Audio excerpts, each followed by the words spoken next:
Hello guys, and welcome back to the channel. Thank God the international break is over and we can get back to FPL with Game Week 8 just around the corner.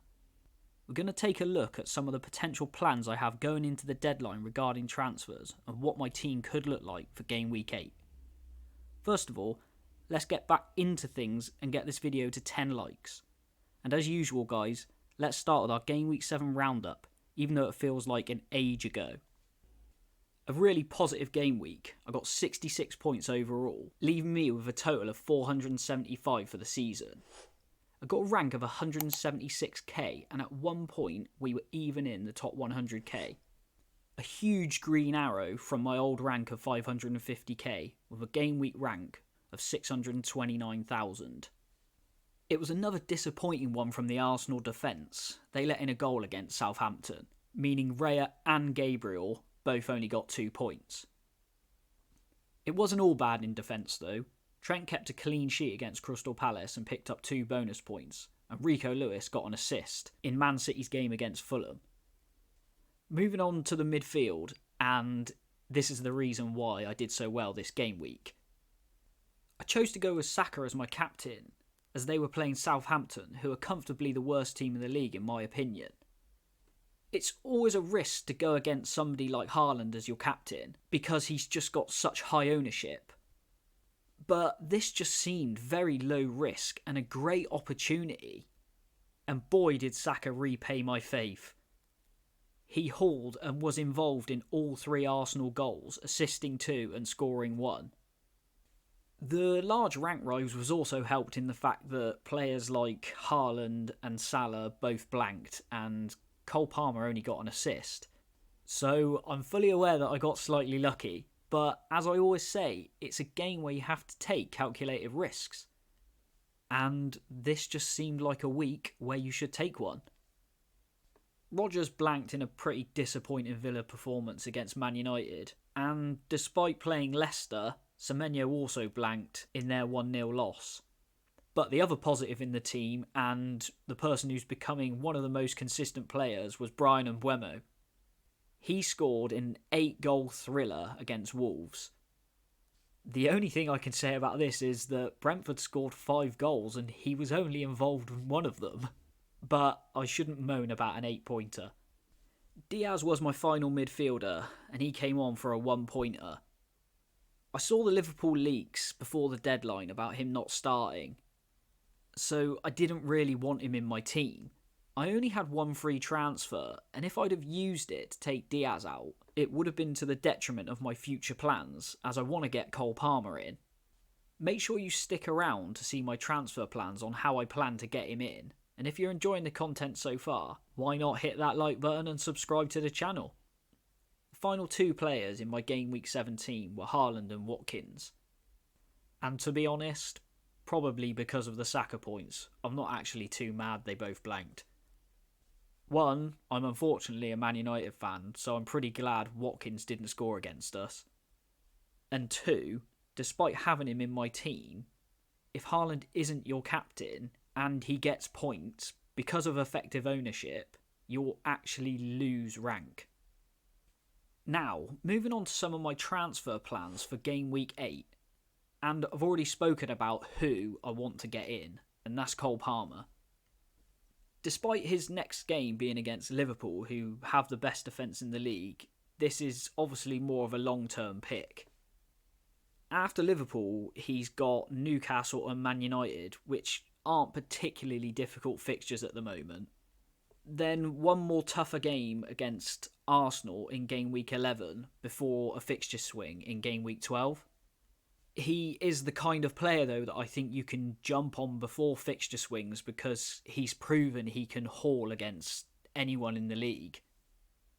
The way my team is set up, I have 2 options or 2 players which I would need to sell in order to get to Palmer, and one of them is Trent Alexander-Arnold. Unfortunately, with the Trent move, I can't do it for free with 2 transfers. I have to make a third. And this would involve taking Luis Diaz out for Palmer, taking Trent Alexander-Arnold out for somebody like 8 Nuri, and taking Dallo out for a -4 for somebody like Davis or another 4.5 defender who you think has good fixtures, maybe Ola Ina. Now, you might think, why on earth would you want to put 8 Nuri in against Man City? And you would be right. I would not play 8 Nuri in game week 8, but Wolves have had a really tough start to the season and their fixtures swing around game week 10.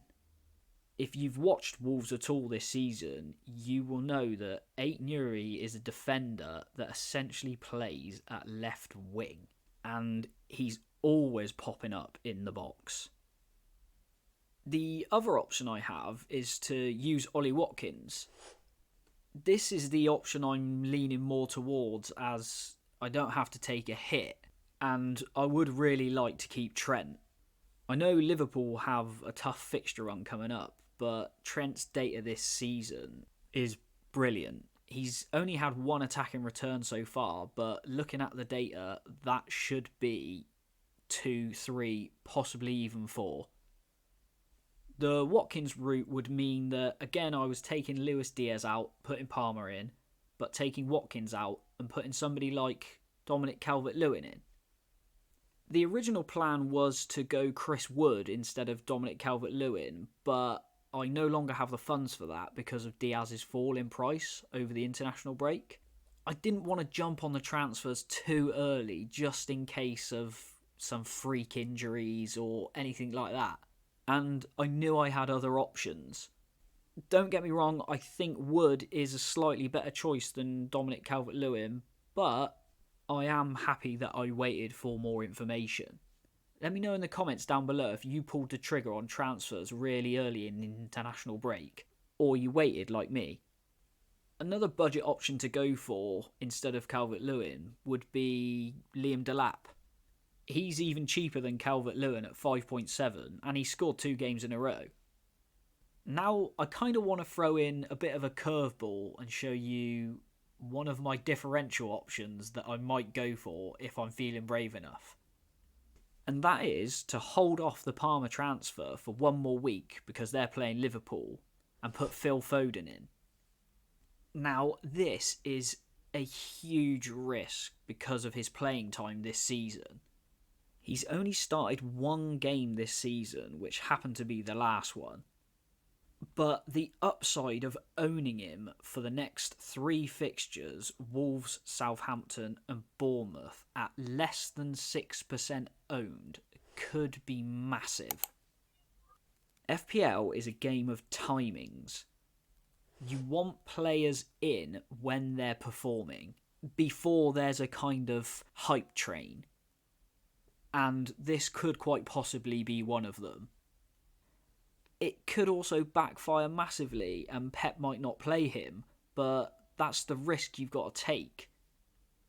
These moves would involve, again, taking Luis Diaz out, putting Phil Foden in, taking Watkins out as well, and putting my first choice of the budget strikers in, Chris Wood. As I said, Chris Wood is the one I wanted in the first place in the striker role. He has obviously been on international duty with New Zealand, but he only played a small fraction of the game against Malaysia, and then he has a 7-day break before they play Crystal Palace on Monday. Shorter term, I think he's a great pick. In 8, 9 and 10, he's got Crystal Palace, Leicester and West Ham. So my plan would be to keep him for the short term, then move to somebody like possibly Cunha in game week 10 when Wolves fixture swing, or Danny Welbeck in game week 12 when Brighton's fixture swing. This will also then allow me to have 3 premiums in my team, which is the way I think I want to go. And when I say premiums, I mean Haaland, Saka, Palmer, Foden, Son, Salah. Any mixture of those 3, depending on injuries and fixtures, just seems like the way to go for me. Let's have a quick look at what my team will look like going into game week 8 if I didn't make any transfers to start off with. That is very unlikely to happen, by the way. We would start with Raya in goal against Bournemouth and Gabriel joining him to double up on the Arsenal defence. Surely, in this run, they will get one clean sheet. Trent stays for his game against Chelsea. As I said earlier on in the video, they do still have the best defence in the league, but I'm not looking specifically just for clean sheets when I'm looking at Trent. I am looking for attacking returns. Dalot would come in for Semenyo, and I'd be playing a 4-4-2. Dalot is the 5th highest scoring defender in the league this season. So I know Man United have been pony, but he gets points. And Semenyo has a really difficult game against Arsenal. It would also seem counterintuitive to me to play a midfielder that's playing against a defence that you have 2 players of. Lewis would be in the team for City's game against Wolves, and Saka would start for their fixture against Bournemouth despite the fact that he's yellow flagged. Now, I'm almost 99% sure that Saka will play. He returned home early after he picked up a small injury in the first England game. But this is a regular occurrence for Saka, and he very regularly just plays anyway. He didn't need any assistance coming off the pitch, and after the game he was video walking perfectly fine. I think it was just precautionary. That being said, you probably still should have a plan just in case we hear some news that he isn't playing at all. Then I've got the obvious option of taking him out, putting Palmer in, taking Diaz out and putting somebody like possibly Brennan Johnson in. Or any midfielder below the £7 million mark.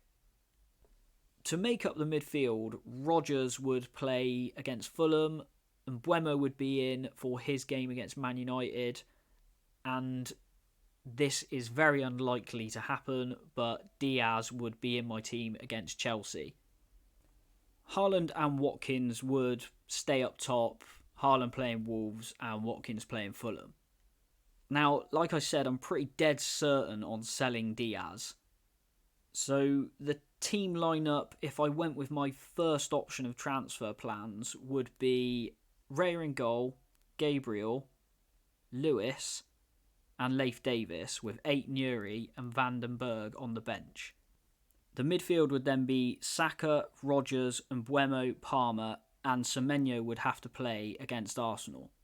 The 2 up top would stay the same, Haaland and Watkins. Option 2 of my transfer plans would be the team you're looking at now, without Watkins and Diaz, and in their place, Palmer and Calvert-Lewin. The third and final option would be, again, the team you're looking at now, but Foden in place of Luis Diaz and Wood in place of Watkins. I am really liking the look of that third option. And I would love for City to be playing on Saturday so we could maybe get some team leaks. But alas, they're playing on Sunday. So that's probably not going to happen. Anyway guys, that's it for the video. Let me know what you think of my plans and what option you would go for if you had my team. Also, let me know what plans you've got for your team in the comments below. As usual, like the video and subscribe to the channel for more FPL content throughout the season. And I'll see you in the next one.